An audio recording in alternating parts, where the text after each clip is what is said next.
At number 20, we have Container, which is an economic powerhouse of a game that turns production, trade and shipping into a tense market battle. Players will produce goods, sell them to others, and ship them to an island where values will constantly shift based on collective demand. Every decision will ripple through the economy, creating a living market that can boom or crash depending on player greed. Originally released in 2007 and later reissued as Container 10th Anniversary Jumbo Edition, this game is notorious for its massive resin ships and pure, ruthless capitalism. Economic games have been with us forever, and you only have to go back to Monopoly to know that an economic-based game is going to sell and it's going to be quite popular. Now, Container is obviously not as popular as Monopoly, but boy oh boy is this one of my most favourite economy-based games. Now, firstly, I love the idea of just container yards and container ships, and everything about that to me is sexy, and that seems crazy. But I've always had a fascination with shipping and the fact that we put all our goods on these ships and they'll go halfway around the world and eventually you'll get something at your house because of these old trusty ships. Anyway, I am yabbering on. Container is one of the best economic games out there. Now, this is the 10th anniversary one with the big resin ships, but if you can't afford that, I saw that Allplay released a very new version of this game and it looks just as good. So maybe go check that game out as well.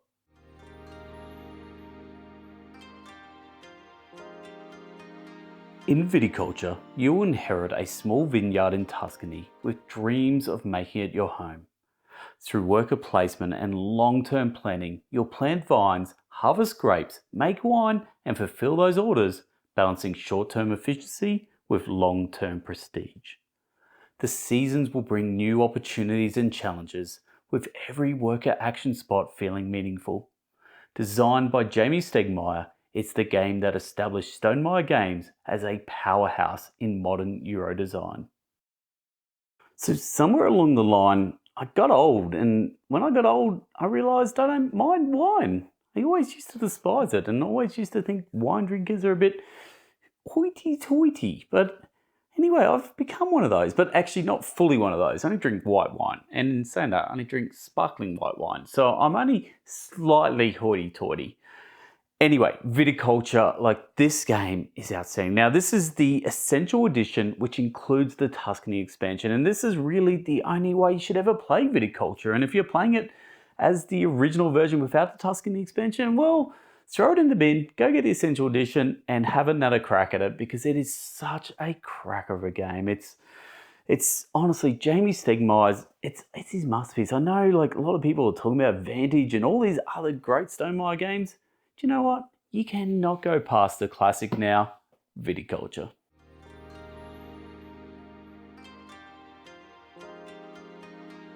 Manhattan Project Energy Empire builds on the Manhattan Project universe, but shifts focus from warfare to industry and sustainability. You'll develop infrastructure, generate power, and manage pollution while competing to build the most advanced nation.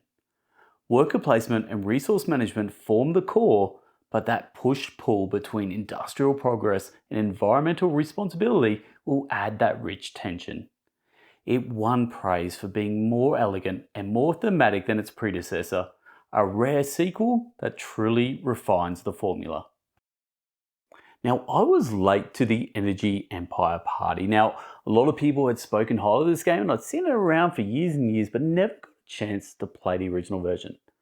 It wasn't until the Grail Games / Frostbite version of this game came out, and boy oh boy, was I blown away by this game. Now, mainly the solo is the first thing that really captured my attention. But the fact that this game with the new artwork had the expansions all built into it, I was absolutely loving it. And yeah, I'm now a Manhattan Project Energy Empire fan. And do you know what? If you haven't played this game like me and had seen it around for years and years and years, take the time to play this. It is that good of a game.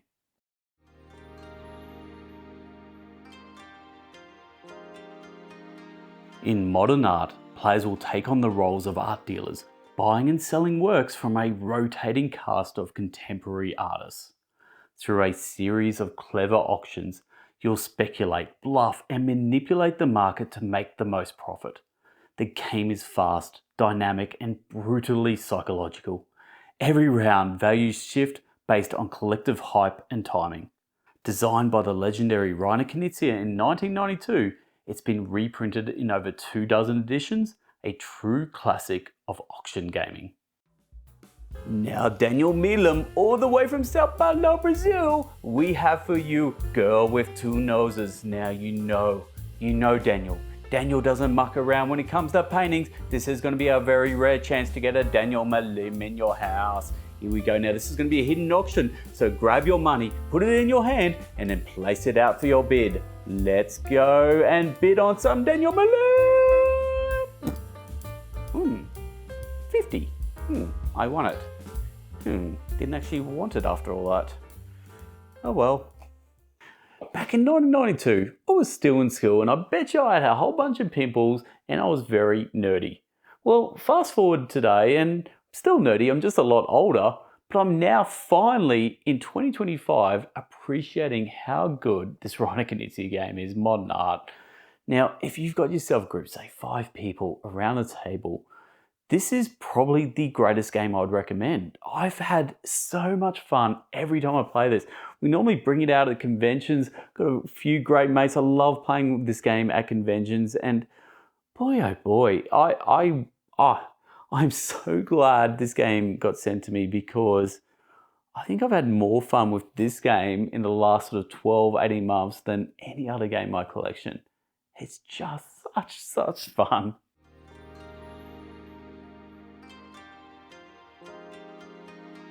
Kanban EV will immerse you in the world of electric vehicle production, where efficiency and innovation will drive success. You'll manage factory workflows, train workers, and impress your demanding supervisor Sandra as you optimize every step of the assembly line. It's a heavy Euro game of time management, precision, and interlocking systems where every move will count towards your progress. It's one of Viticulture's most acclaimed designs, combining dense strategy with that stunning production from publisher Eagle Gryphon Games. So I got thinking the other day, what was the first Lascitor I ever played? And it was Lisboa, but I think very close second was either Kanban EV or On Mars. And the fact I had all 3 of them in a probably pretty close time frame to each other, yeah, really just cemented my love for this heavy Euro design. And I know I keep mentioning, well, heavy Euros, they're going a bit away for me. I'm not enjoying them as much. I just find I'm struggling for that time. 3-4 hours sitting down, big long setup, big long rule teach, like all those things. Just don't have the time anymore. Yet this game still just keeps making my top 50 every year, and it's for good reason. It's the best heavy game out there. I love what Lascitor has done with this. It's given me a theme that I'm interested in. Assembly line for vehicles, and now we're in EVs. Cool, I've got an EV. I like that. So there's just something about the theme, something about the beautiful artwork and production, but most importantly for this game, it is those mechanics. Once you see them and once you play Lascitor and you understand how everything works together, you just don't turn back from that. So there we go. If you love heavy games, go check out Kanban EV.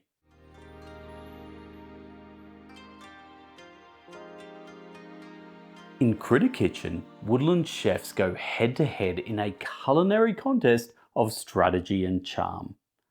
You'll send adorable animal assistants to gather ingredients, cook dishes, and impress those judges, combining worker placement with clever combos and timing. The art in this game is the true highlight, with that cozy characters created by artist Sendara Tang. If you enjoyed Flamecraft, then you will love the universe of this warm, food-filled twist that is Critter Kitchen. Now, I've found myself my new favourite artist, and it is Sendara Tang. Now, I always used to say that Everdell and Andrew Bosley was my favourite artwork. Well, I guess Flamecraft and Critter Kitchen has now taken over that mantle as my favourite artist, and it's just the colours, the vibrancy, just the whimsical nature of these animals, it appeals to me. So look, firstly, the art's the highlight. But from there, Critter Kitchen has a really cool mechanic where you got 3 workers, small, medium, large, and the small, which is the mouse, will go out there really quickly, and it's the first one to be able to pick out from the ingredients there. But the thing is, with a small mouse, can only bring back 1 ingredient. Whereas then you have the lizard and you have the big boar. The boar's the last one. The boar's the slowest. And he'll go out there and get the last pick of whatever dregs are left over. But the thing is, the boar's nice and big and can bring back 3 ingredients with you. And it's this maze of trying to figure out which place you want to go, because you've got to think about what the other people are doing. And if they send out their mouse, then that means they're going to probably take that prime ingredient, which means, is it even worth going there anymore? And it's those sort of questions that keeps bringing me back to this game.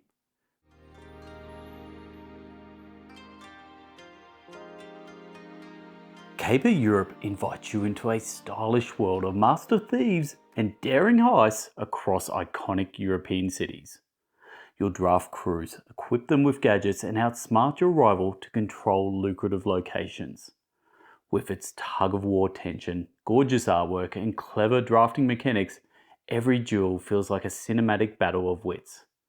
It's a reimagining of the original Caper, but with refined mechanics and stunning art that makes every heist feel luxurious. Really, there's only one thing I need to say. This Mastermind Edition has this furry, beautiful felt feel on the insert. It's gorgeous. Look, if nothing else, just get the game just for that. If you can find this version of the game, but Caper Europe, an outstanding 2-player game. Probably the best 2-player game out there, I think. And it's one of those things where it's just, in a 2-player game, you want to feel that back and forth nature, and that's what this does. You're fighting over those different locations, and you've got to choose where you're going to play out your gadgets, where you're going to play out your thieves, and it's just a fun battle. And every time I've played this, every single time, I've loved my play with it. Now, I think it just makes it better that I got this version of the game. But look, I have no idea. If there's just a standard version of it, still get it, because the game itself is great. Now, this Caper Europe adds, I think it's like 4 cities, and each city has its own different locations. Again, just a really great version of Caper. Caper Europe. Why do we not have Caper Australia? They'll be all just like bogan cities, I guess, but I reckon it'd be cool.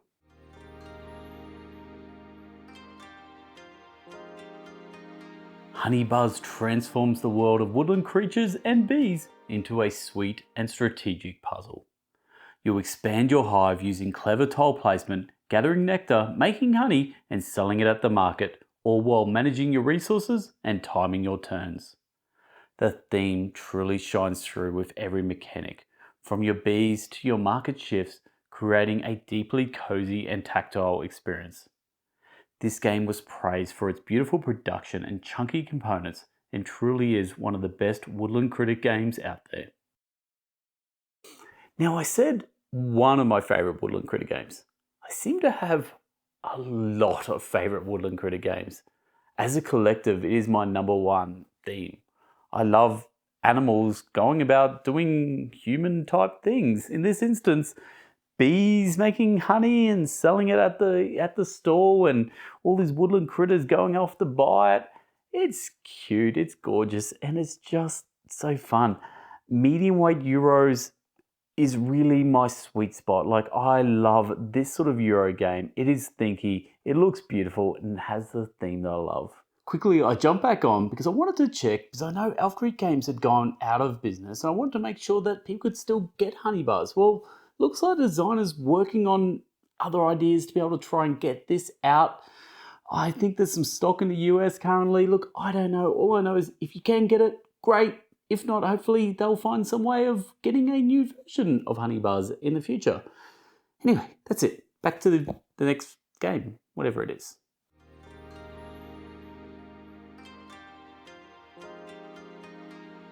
Coloma drops you into the California gold rush, where prospectors race to build, explore, and strike it rich.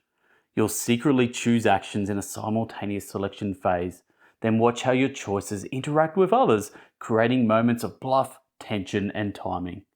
It's fast-paced, interactive, and packed with smart Euro-style decisions. The game's magnetic rotating board is a showstopper, a rare mechanical feature that's both functional and full of flair.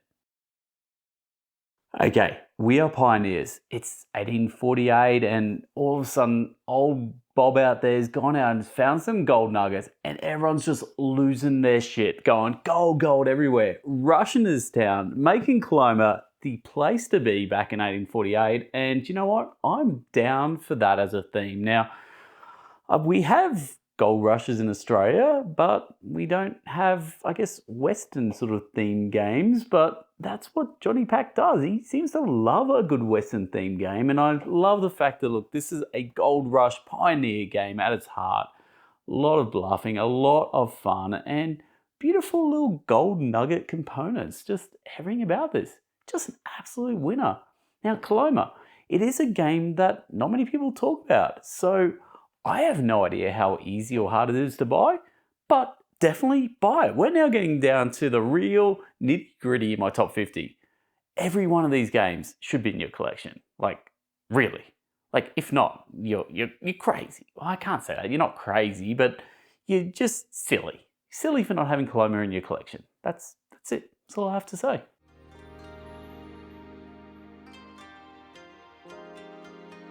Parks celebrates the beauty of America's national parks through serene nature-filled gameplay. You'll hike trails, collect memories, and photograph stunning landscapes while managing resources and planning ahead each season. The game's artwork, created in collaboration with the 59 Parks print series, turns every card into this miniature work of art. It's published by Keymaster Games and remains one of the most visually striking tabletop experiences ever made. Boy, there is some hyperbolic statements in there, and well, they're kind of accurate. That 59 Parks print series is awesome. So I love this as an idea. They basically got all these artists to create the different artworks of the national parks, and well, they utilized that artwork in this game. Well, this version of the game, because there's a new version of Parks out with rubbish artwork, or it's just not as good. So many games coming out now with new artwork, like Quacks. Awful rendition of it. Go back to the original. Sometimes these original versions, just so much better. I think this is the original version. Hopefully there's not another more original version before this. I think there is. Anyway, Keymaster Games really has hit this one out of the park. This is beautiful artwork with just great fun gameplay. That going along the track and collecting resources and, you know, trading those resources at the end to get national parks, it's just perfect. It's just easy. I love everything about parks. Now, this was in my top 10 last year. Sadly, I had to budget out because I had to fit 10 other games in there, but it's really good. So there we go. This version of Parks, don't know about the new one. Sure, you might like it, but this one, get this version with the little bears and stuff on there. It's just perfect. So there we go, 20 to 11. We are that close now. We are on the precipice of 10 to 1. So bear with me. I know this top 50 is really dragging out. I'm so sorry. I went on holidays for a week, and so that put a week between me being able to do any video work. Anyway, long story short, that week away, I took my daughter on a cruise. We went to the Great Barrier Reef. We went snorkeling with the fishies and the coral, and it was beautiful.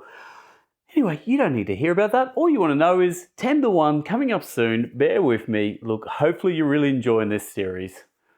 Look, if you do like this series, don't forget, cheeky little thumbs up, little comment, just so I know you're there, that you exist, that you're a person.